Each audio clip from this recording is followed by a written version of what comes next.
Welcome to the AT Parenting Survival Podcast, where you get help and guidance through the chaos of parenting a child with anxiety or OCD. This show is for educational purposes and is not intended to replace the guidance of a qualified professional. Here's your host, child therapist, Natasha Daniels. Well, hello there, and welcome to another episode of the AT Parenting Survival Podcast.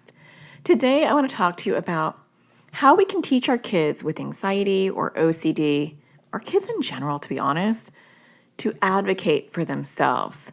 Being your own advocate is a huge life skill, and it's one that our kids especially really need to learn.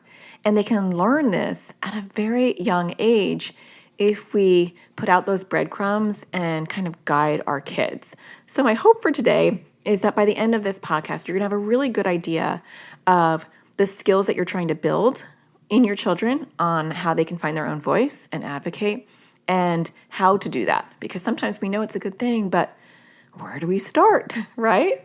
So before we dive in, though, I do want to thank NoCD for sponsoring this episode. NoCD offers affordable, effective, convenient therapy. They are available in the U.S. and outside of the U.S., and you can schedule your free 15-minute consultation to see if NoCD is the right fit for you and your child. Just go to treatmyocd.com. That's treatmyocd.com. I will leave a link in the show notes. Okay, so let's talk about this. I'm going to first talk about why it's important. I know that it seems obvious, but I kind of want to spell some things out. And then we're going to talk about how to be an advocate for yourself in multiple areas. I'm going to go through different areas that are really important. And then after the break, we're going to talk about the ingredients for self-advocacy, and I'm going to walk you through how we build those ingredients. So a lot to cover in this episode. Let's start off with why it's important, besides the obvious. The first thing is we're not always with our kids. And so even if you feel like you are so good at advocating for them, you're not always with them. And a lot of times our kids feel uncomfortable advocating for themselves, depending on their anxiety or OCD theme or their personality style. It just makes it can make them feel awkward. Sometimes we have a parenting style that is very protective, where we swoop in and we've got it covered, right? Does this resonate with some of you? Where you're just like, Mama bear or Papa bear, and you're like, I will go to bat for my kid, I will advocate for them. And you do that way before your child is even recognizing that they need someone to advocate for them, because you're smoothing the road before they hit any bumps. And I get that is a really nice thing to do, and we all want our kids to ride a smooth road. But part of this journey is teaching our kids to ride on a bumpy road.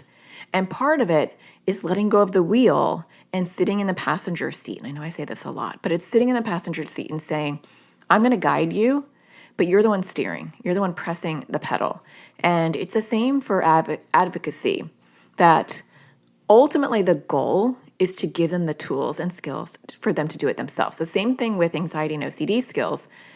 We want our kids to be able to be independent from us and our guidance. That's the long-term goal, so that they can do it for themselves. We're not always with them. They go to school, they're going to go to work, they're going to go to life, and they're not always going to have their mom or dad sitting in the corner going to bat for them. And it gets awkward the older they get. I have worked with parents who are advocating for kids that are past college, and they're calling the boss at work and they're advocating, and it can get to the point where it's crossing a boundary, where the employer will be like, why is your mom calling me? And I get from the parent perspective that they don't know the history of our kids, and we're just trying to do what's best for our kids. But it can almost disempower them at that point. So number one, we're not always with them. Two, right, that could be disempowering, but the reverse is true. When we teach our kids to advocate for themselves, it can be empowering to be able to have a voice, to be able to say, I am okay even when I'm not with you, because I know I have my own back, is very empowering. We can inadvertently disempower our kids by not giving them an opportunity to advocate for themselves. And I'm not saying throw them in the deep end and hope that they swim. After the break, when we go into how to build these skills, you're going to see that I'm talking about building these skills systematically, slowly over time. But it conveys a message that you've got this. It conveys the message that you have a voice, that you have power, that you are important, and that you can do this for yourself. And it teaches them to think of themselves. It teaches them to not get sucked into their environment and what everybody else is doing and people pleasing and making sure that that person or that situation or those people are happy. It makes them also think about themselves. What are their needs? What would make them happy? What would make them successful? What's missing that's not here? And so teaching them from a young age to think of their own needs is teaching them self-love, is teaching them self-compassion, is teaching them to be self-reflective. And those are beautiful skills too. The last thing is it's long-term skill, right? If I can learn in childhood how to advocate for myself, then I am going to just be an incredible vocal support to myself. I'm going to be advocating for my needs like it's a habit, like it's a natural thing. And that is really our goal, is long-term, we have developed kids that can advocate for themselves. And we might have to walk them through even in adulthood. Certainly, I feel like with my daughter who's 19, who's in her second year of college, I feel like I still teach her to advocate for herself. She'll call me and she'll talk about a situation, with friends, roommates, or professors, or, something in her life. And I sometimes will take, the devil's advocate and just be kind of like, well, I don't know if you should have to handle that, or I don't know if you should have to deal with that. And sometimes it's the reverse. It's like, yeah, that's life, and unfortunately you're going to find that, and so guiding our kids on where to advocate and where not to can be a lifelong relationship with our kids, but they have the ability to do it for themselves. And that's important. Okay. So let's talk about what areas we can help our kids advocate in. And as I'm going through this, after the break, I'm going to be talking about how to build these skills, but I want you to realize that this can happen at any age. And so we can have toddlers and preschoolers learning how to advocate for themselves. And when I'm moving into examples in the second half of this episode, I'm going to talk to you and give you different examples of even very, very young children that we can set them up for success in advocating for themselves, or we can kind of shut them down, and just think that it's developmentally inappropriate and they're not ready. And that would be a mistake, because these are lifelong skills that we can start to plant and water and nurture from very young. Also, it's never too late. And so if you are listening and you have a teenager or a young adult and you're thinking, oh man, Natasha, everything you're talking about, or I will be talking about, I didn't do. And now I see that she can't advocate for herself. Like, she's still so dependent on me. It's never too late, right? There's always room for growth. I think no matter what, no matter how old somebody is. I am in my 50s now, believe it or not. And I feel like I'm still growing every day. People help me grow. I am growing within myself. And so growth never ends. That's just part of life. And that's beautiful, right? If we look at it that way. So our kids are always growing, and there's always wiggle room to teach our kids how to do these things, no matter how old they are, regardless of whether they're an adult or they're two. So here are the main areas I thought about when I was thinking about advocating, and we'll talk about what that means even. Let's start on a very small scale in our family. How often do our kids advocate for themselves in the family dynamic? Here are some examples. She took my toy, or he hit me, or he's being rude to me. Do we swoop in and we solve that problem for our kids? Or do we slowly back up and we teach them skills on how to handle that themselves? Do they maybe don't want to tell, Aunt Betty about their anxiety or OCD? And how do they advocate for themselves? Or maybe their mom or their dad is too harsh with them around their anxiety or OCD, and they need to advocate for themselves and educate that person on why they're doing this or why they're having a hard time. So family could be all sorts of things, but there are a lot of times where we want our kids to find their own voice in those dynamics. And I'm going to go through and give you examples when we get into the nitty-gritty, but this is just kind of a broad stroke of, oh yeah, there's advocating even in the family unit, right? Advocating for what I need. And how do I advocate in a way that will get a response and get a positive response? I have seen this with my kids lately, and not always for sure, but my daughter will say, can you please turn that down, right? I'm trying to work here Would you mind just lowering that? Where in the past, she has found that her screaming at her brother and saying, stop being selfish and lower that, put your AirPods on, I can't stand it, didn't get her the results that she wanted. And so she's learning when I speak kindly to him, more often than not, depending on his mood, he's more likely to do it. And if he's not likely to do it, then I can go to my mom and I can say, Mom, I've asked him calmly and nicely for him to lower his iPad and he's still not doing it. And she knows at that point, I will take action because she has approached it and she's done all that she could and she's reached her limit because he's still not listening. And then now it's a parent issue, right? But she advocated for herself initially. So that's just a brief example. Next area is school, right? Most of us think about advocacy and we think of the school environment. And to be honest, when this topic was given to me by a member of the AT parenting community, my membership community, and periodically I'll ask the AT parenting community to give me topic ideas. That's one of the kind of perks of the AT parenting community is we are a tight-knit group where they get to decide what I talk about on this podcast and even on my YouTube channel. And when a parent suggested this as a podcast topic, I immediately thought about school. I didn't really think about anything else. But then I always brainstorm for these episodes and I thought, wait a minute, there's so much more than just school. But school is a category. So with school, it's how do I teach my kid to have a voice in the school environment? Whether they have a formal IEP or 504 plan, if they live in the United States, or accommodations, do they know what those are? Do they vocalize them? Do they make their teachers stick to those things? Or if they don't have a formal accommodation plan, do they advocate for themselves when they need it? Whether it is somebody is being mean to them, or the teacher keeps calling on them randomly and it's upsetting, or they're distracted because the teacher's eating in class. And I actually had that once with a kid I worked with. The teacher was eating in class and they had misophonia and they could not function. They could not be able to handle that class. Well, they had to advocate, like, I'm sorry, but it's not lunchtime and I don't need you to be eating your food while you're trying to teach your class. And so that can be an example, like really anything that is overwhelming. There is a difference between advocating and asking for accommodating. And so we kind of want our kids to understand that as well, that anxiety and OCD often want to grow. And some of the ways that it wants to grow is through avoidance. Anxiety wants avoidance. So it would be, I want to avoid having to do all these things that are really hard for me. And OCD wants, sometimes it's compulsions to be fed. Sometimes that means avoidance. I don't want to sit next to this person who feels contaminated. Or it might be, I need you to complete this loop. And so I need you to say it in this way to me, or I need you to do it in this way, or I need you to allow me to have this compulsion.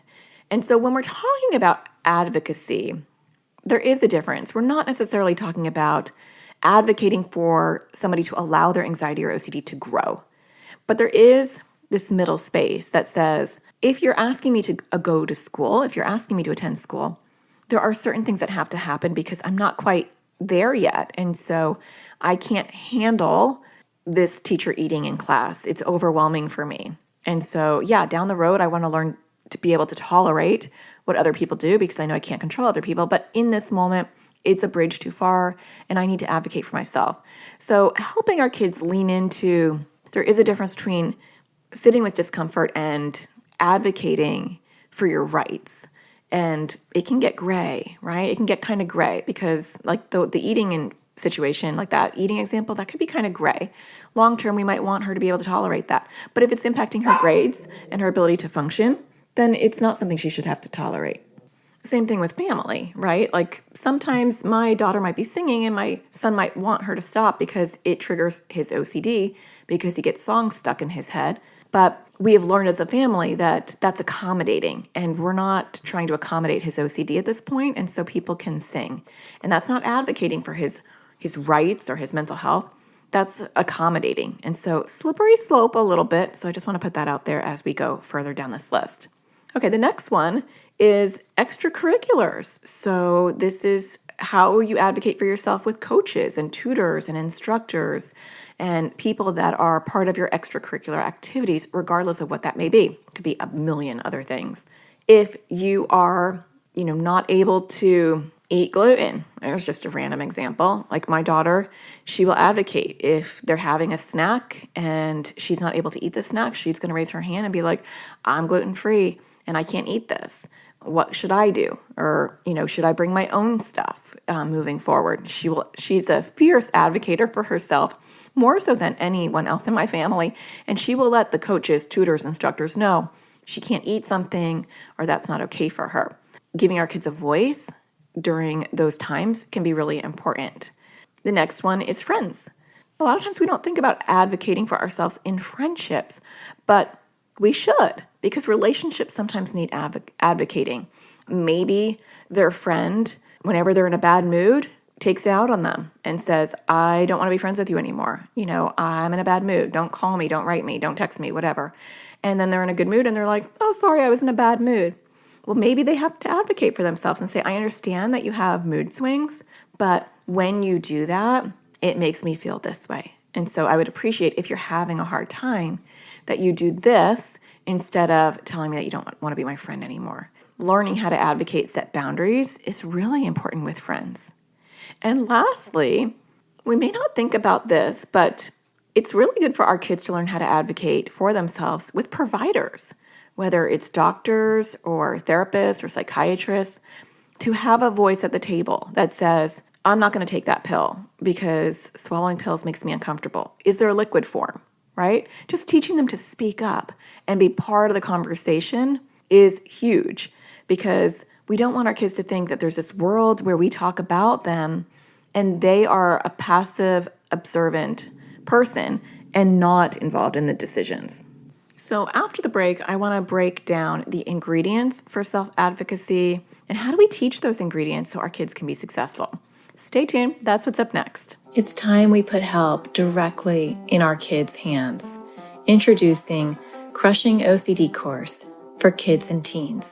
It was way more helpful than all the other therapy we've ever done because we didn't really know what to do. So we weren't really doing it before. So the course helped to figure out what the exposures are and how to do them. We're not in therapy and find it really hard to find an ERP trained therapist here. So we're currently with the public health service, but again, they don't seem to be trained in ERP.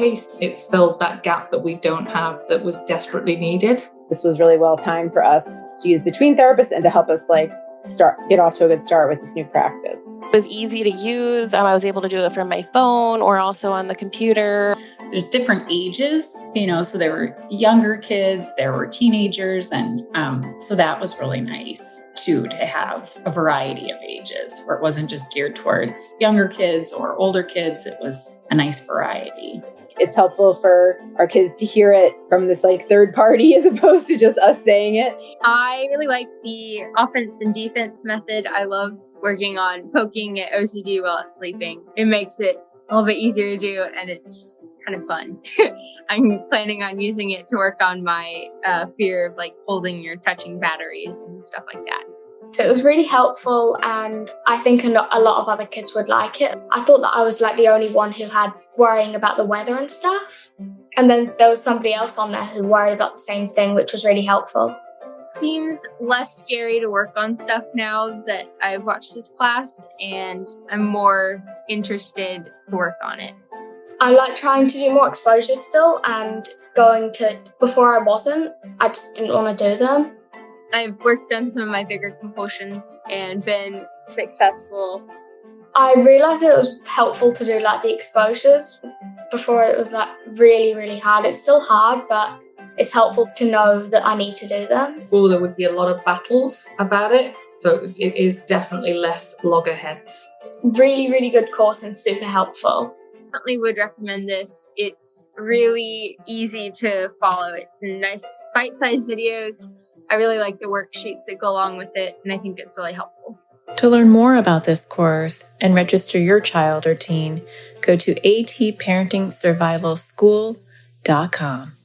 All right, welcome back. So let's go through the ingredients to build self-advocacy. So I broke this down into 5 steps. I like that. That's a nice number. Think about it in these 5 steps. And these are the 5 steps that we're going to want to teach our kids, whether you write them out or you just mentally think about them. They're kind of self-explanatory. It's not rocket science. But I think sometimes when we have structure to how we want to teach things, it helps give us kind of a platform to jump off from. And so that could be really helpful. So the first thing is, number 1, what are my needs? A child can't advocate for themselves if they don't know what their needs are. This is about bringing in self-awareness. And I'm going to go through how we do this in a moment, but it's all about bringing in self-awareness of what do you need? What are your needs?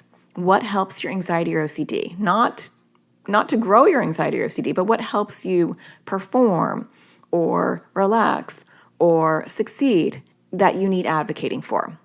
All right, so that's number one. What are my needs? Number two, are they being met? I won't know if my needs are being met if I don't know what my needs are. So getting our kids to understand what they need is key. So number two, are they being met? Are my needs being met? Three, do I need to advocate for my needs? Are they being met? No. Do I need to advocate for my needs? Maybe yes, right? Or maybe not. They're not being met, but it's okay. So what are my needs? Are they being met? Do I need to advocate for my needs? Number four, what needs to be changed? There's nothing worse than going to somebody and trying to advocate and only having half the solution. And I see parents doing this all the time. And I get it. We sometimes disempower ourselves and think that the professionals know best. And so often parents will go to the school and they'll recognize that their child has needs that are not being met, that they need to advocate for, and they don't know what needs to be changed. We have to have the full component. We have to say, my child's needs are not being met, and this is what needs to happen. Because we know our kids the best, and more importantly, our kids know themselves the best. Getting them to not only identify what their needs are, if they're being met, and if they have to advocate for their needs, but what needs to be changed. What will help me in this moment? What will help me in this situation? What needs to be changed? I'm going to come to you with a problem, and I'm going to come with you with a solution. And the only thing I'm advocating is for you to listen to the solution. That's the goal. That's the power of self-advocacy, is I'm going to highlight the problem, I'm going to highlight the solution, and your job is just to say, okay, solution is approved. That's the goal. Because when we're talking about our kids advocating for anxiety or OCD, or in general, right, we don't want to go up to someone and say, I feel like you never hear me, and I feel like you ignore me all the time. And then, okay, you're complaining, and you're recognizing you need to be heard, you need to be valued. What's your solution? You're not offering a solution. So when we come with that second part and say, I would like for you to put down your iPad when I'm talking to you so I feel valued and important. There's the solution, right? Here's the problem, and this is what I'm asking of you. And so that's an important element to advocate for ourselves. And the final one is learning how to vocalize these changes. And so how do I go about asking for this? How do I confront someone if I feel uncomfortable confronting someone? How do I communicate my needs? Number one, what are my needs? Number two, are they being met? Number three, do I need to advocate for my needs? Number four, what needs to be changed? And number five, how do I communicate these changes to this person or this situation? Pretty obvious, right? But when we think about it in those steps, we can break down what we need to teach our kids. And so let's go through them one by one and talk about how we're going to help our kids develop these ingredients. You could write them down so kids can be like, okay, these are the 5 steps I need to do. Or it can be a little bit more casual. It could be kind of an authentic learning through life that you're teaching your kids. I mean, if I asked my kids what are 5 ingredients for self-advocacy, they absolutely would not know what I'm talking about. But if I asked my child, if you had a problem and it was upsetting your anxiety or OCD, how would you go about it? They would be able to communicate that. My youngest more so than, I think, even my 2 older kids. Because I do feel like there's a wiring issue as well, that some people are just naturally more of an advocate for themselves than other people. If your child is more introverted, if they are shyer, if they have social anxiety, if they have moral OCD and they worry about being quote unquote a bad person, that can make self-advocacy a bit harder, because if you are an introvert and you're not used to having your voice, or you're a sensitive person and you don't like confrontation, or you have social anxiety and you're worrying about upsetting somebody else, or being embarrassed by vocalizing yourself or your needs in front of other people, or worrying that you're going to be a bad person and you don't want to rock the boat because you have moral OCD. These things can make it harder to find your voice, but it doesn't mean it's impossible, because it means it's even more important to double down and teach these skills. So the first one, number one, what are my needs? we can get our kids to think about these things by first identifying their needs. So I'm going to try to give you some concrete examples. My son does not like noisy environments. He gets very overwhelmed every school year. It's getting better as he gets older, but every school year he will complain that he can't focus in class. It's so overwhelming. The kids are so loud. Noises bother him. Ironically, he's a very noisy kid. And you might have one like that too. It's like, do as I say, not as I do, right? Have you seen that? It's like our kids might have particular needs, but they don't necessarily follow them. And that's okay. That's human. That's just us all being human. And so, because he's a very noisy kid, but he doesn't like other noises. So if my daughter is humming or making noises, he will get irritated. But he makes mouth noises 24/7. And no insight into recognizing, oh, this bothers me, so maybe I shouldn't do it either. I think kids don't always have that insight. But I will highlight to him, I'll say, it sounds like, noise in the school environment is upsetting for you. It sounds like it's hard for you to focus when it's noisy. I'm not going to go into how we advocate. I'm going to try to remember and use these examples as we go through these different stages or these different ingredients. But when you ask your kids something like, what will help you in this moment? You are getting them to think about what are their needs. What would make this better? If you have, and this is one of my favorite questions, if you had a magic wand and could change one thing about this, what would it be? That's teaching your kids, what are my needs, right? And I'm going to try to use some just really basic ones. My daughter gets very upset when my son is playing VR and he's very loud. And she'll say, I can't relax, Mom. He's so loud, you can hear him throughout the house. I would say, what do you need? And she'll say, I need quiet. All right, so that's quiet. Let's just do another example. Let's say your child has social anxiety and the teacher just randomly calls on people without them volunteering or raising their hand. And it is creating anticipatory anxiety in someone with social anxiety. And they're on edge the whole time because they're just waiting for that teacher to call on them. And it's so upsetting that they are starting to get a stomachache before going to school. And it's so upsetting that they want to miss the first period.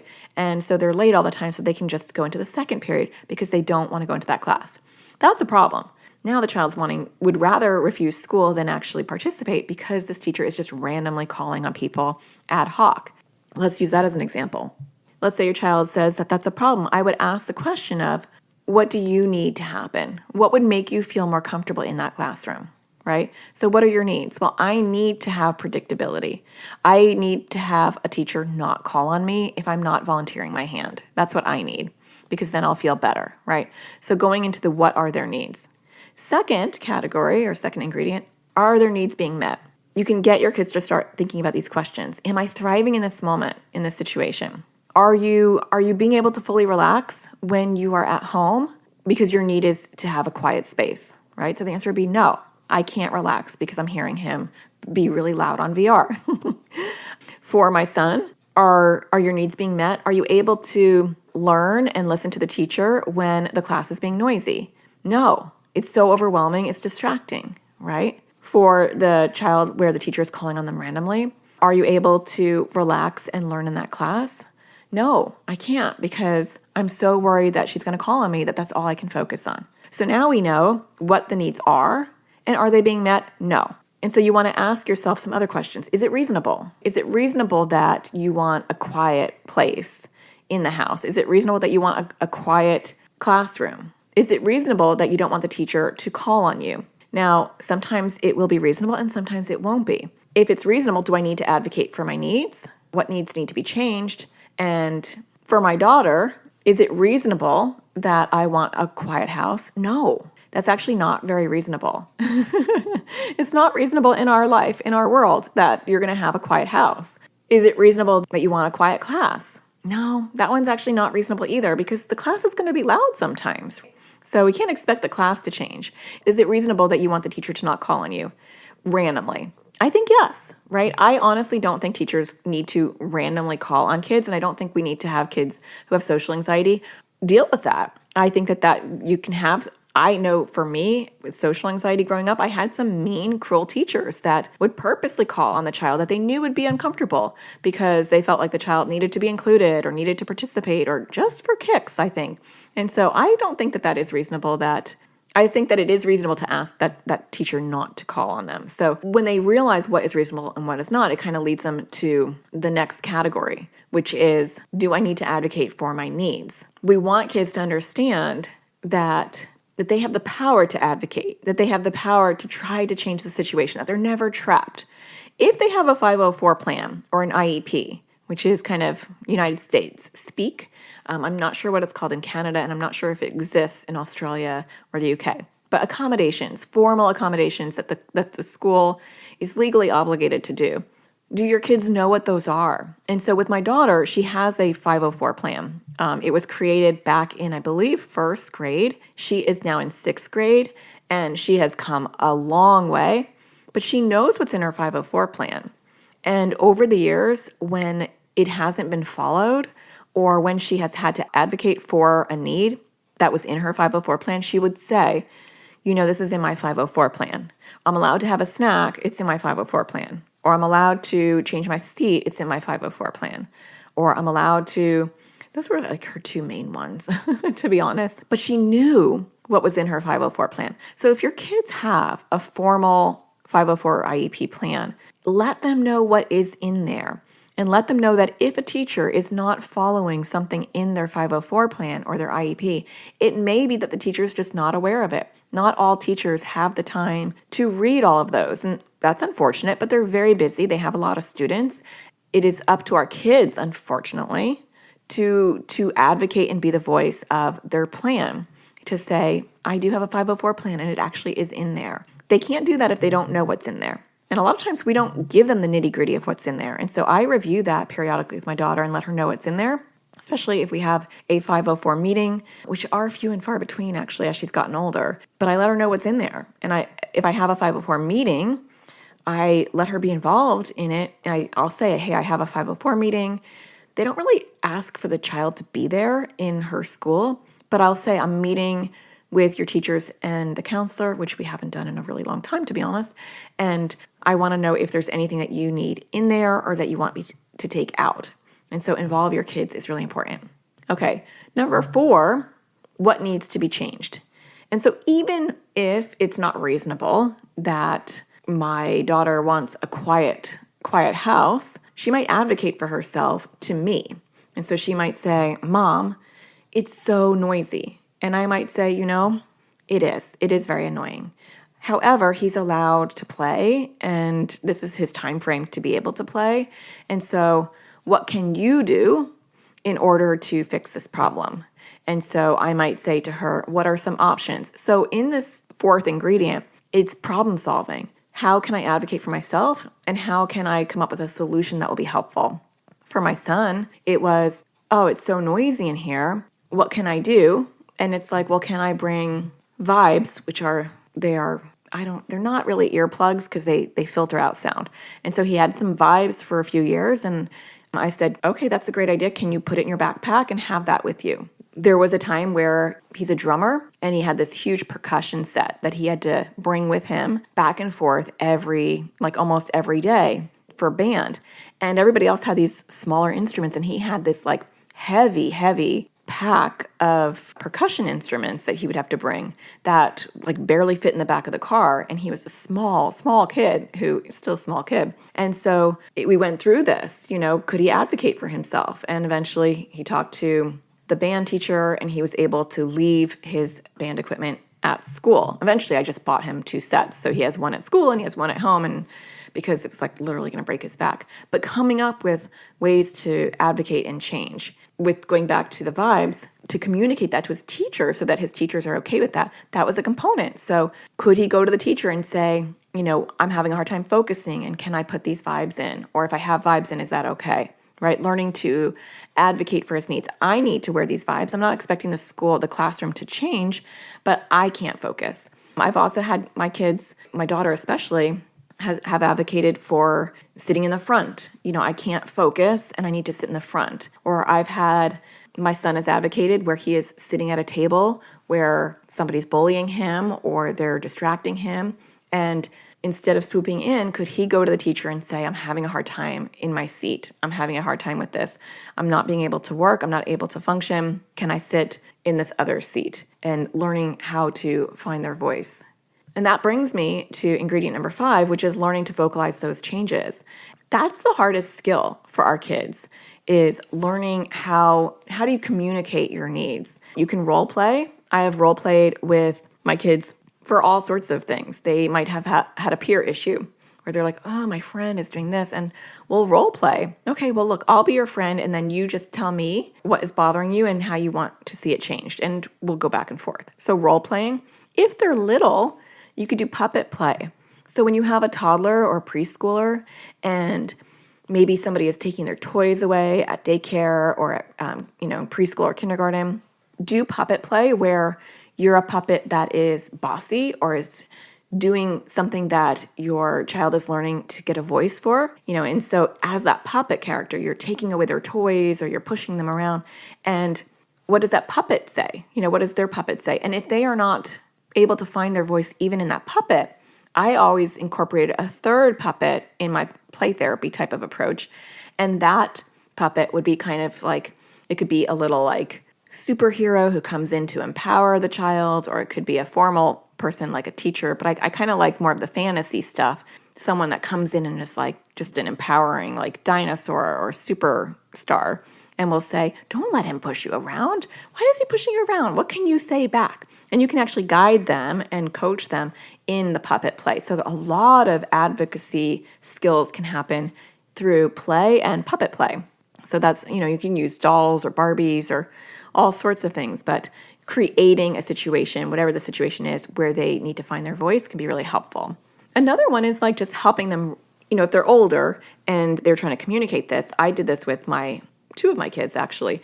If they're having to write an email to their teacher, how do they write that? Instead of me swooping in and be like, you want me to contact your teacher? I'll contact your teacher. It might be, can you write an email to your teacher? We had to do this a lot with COVID. Actually, there was something else that happened too recently where it wasn't my daughter's fault. I'm trying to think what happened. It was band related, actually. I think she was getting very overwhelmed because her instrument was broken, but she said that she had talked to her teacher and her teacher said it was fine. And then they had to like record an assessment at home. It had to be like submitted by midnight. Like today is such a weird, these days, it's like assignments have to be like submitted online before midnight. Like that was not my childhood experience. It was like you're in class and you submit it and that's it. But now there's like these like weird deadlines and it's all online. Anyway, she was very upset because she wasn't going to be able to submit it. Instead of swooping in and just being like, don't worry, I'll call him. We kind of problem solved it first. I mean, it kind of did end with me saying, okay, I can email him. But it was like, well, what can you tell him? Well, I could tell him my instrument's not working. Yeah, right? Because you tried, but you couldn't do it. What else can you do? So instead of moving in and rescuing right away, getting them to even connect the dots, even if inevitably at the end you wind up advocating for them, you're still teaching them skills. So this isn't about doing it for them or not doing it for them. It's about walking them through the process at whatever level they are. And that will look different for each of our kids. And so I had her go through all the scenarios of what she could do. And then at the end, she was still very, very upset and very revved up. And I said, look, I will email him. If he doesn't listen to you, I will email him and say, look, her instrument was broken. I saw that myself. And so that did relax her because she felt like, okay, well, my mom's got my back if he doesn't believe me. And that might be very comforting for kids who are going to advocate for themselves, and then they may not be taken seriously. And that is a possibility. And teaching our kids that is a possibility. Not everyone's going to listen to you all the time, and that's okay. I'm here to support you. And so that could be very helpful. Walking them through it. And then, sometimes it's important to have them participate in meetings. So if there's a 504 and they're allowed to join, or an IEP meeting, they're allowed to join, or they call a meeting. Or you call a meeting and say, I need to talk to this coach. He's got a lot of compulsions, or he's got this, or this one boy's contaminated on the team, and I just need to talk to the coach and explain what's going on, and maybe advocate why, he just can't play next to that kid for right now as we work on things. Have your child involved in that so that they can see you advocating, hear the language you're using, and participate. That's good modeling. If they're not able to participate in a meeting because they feel overwhelmed or they feel embarrassed or they feel triggered, have them make a video or write a letter. And I recommend this a lot so that her voice or his voice is heard in the meeting. And so they're learning to advocate at least through some sort of medium, whether it's writing or video. Their voice is heard and they're learning to practice using their voice, representing themselves, which I think is really important. These are baby steps. They take time. They don't happen overnight. I feel like I am constantly teaching my kids to advocate for themselves. And it comes in slow little pieces. I was talking to my 19-year-old daughter the other day, and she was saying how she had to take an extra couple of classes because she changed her major. And so she has much more than the average person, and so she's swamped. And she has one day where it's a 12-hour day. Can you imagine that? And so she is an art major. And so some of these are like studio classes where they're like 6-hour classes. So she is literally in a seat doing art for like 12 hours that day. And she said, Mom, I can't make it to one class on time because it's literally impossible. Like I have to drive to the other class and I can't make it on time. And, I'm all over the place and sometimes, I'm overwhelmed. And I said, I wonder if it would be worth communicating this to your professors. Like they probably don't know that you are taking 2 extra classes because it's a very small college. And so in that major, like most of them are all taking the exact same classes. And so they probably think they know what's on her plate, but actually she's got 2 extra things on her plate. I suggested that she advocate and let them know, like, hey, I love your class and I'm not being disrespectful by showing up late, but this is what my schedule is. And she's like, oh yeah, that might be a good idea. You plant seeds. I'm not going to call her professors and do that. That would be way overstepping what she needs at this time. Now, sometimes if your child is even in college and they're incapacitated, they might need you to step in. Like if they are mentally unwell and they're crumbling, you might have to swoop in and go and take them somewhere and advocate for them and get them the right help. But I guess the question we're always asking ourselves is, where is the sweet spot between coaching and doing? That answer will look different depending on where your kid is at. So like for my youngest daughter, most of the time when it comes to advocating, she is capable of advocating for herself. She has a very loud, strong voice and personality, and she probably just needs role playing and she might need ideas. My son, who's actually older than her, might have a harder time advocating for himself, and he doesn't want me to advocate for him. So we're working on skills of him identifying what can make his life easier because he just always settles. I'll just struggle. It'll just be horrible, So getting him to think it doesn't have to be horrible. There are always options. Let's think about what those options can be for you. When you're looking at your child, think about, where do I need to build their advocacy skills? And it might be all of them. It might be one particular thing. It might be I just need to role play with them on how to do it. It might even be the very basic one of they don't even know what their needs are. You need quiet. You need some time to do this. These are the things that I see that help you thrive. When teachers give you written instruction, you tend to thrive. Or when we as a family respect your need for this, you seem to thrive, right? So you might be at the very basic part. And I don't feel like they are all in consecutive order. I think you might have a child that might need a couple of these. And so just think about where you're trying to hone in the skills and grow, because that's where you can put your energy at. I think we're all learning to advocate for ourselves on some way, on some level. I know I am, with my own social anxiety over the last few years, have learned to advocate for myself in a much bigger way. Sometimes I'm more confrontational than I ever would be because I want to be authentic. And if something is bothering me in a relationship, I want to vocalize that now because I realize that that is self-love. Like, hey, I don't like when this person does this. To be genuine to the relationship and genuine to myself, I'm going to voice this in a loving, compassionate way, that this is not okay for me and that I need this to happen instead. Finding your voice even as an adult and modeling that for your kids can be huge. Do we let people just walk all over us, or do we advocate? Do we advocate for our own needs? Do we think about simple things like, oh, you know what, we're sitting here, but it's really loud and uncomfortable.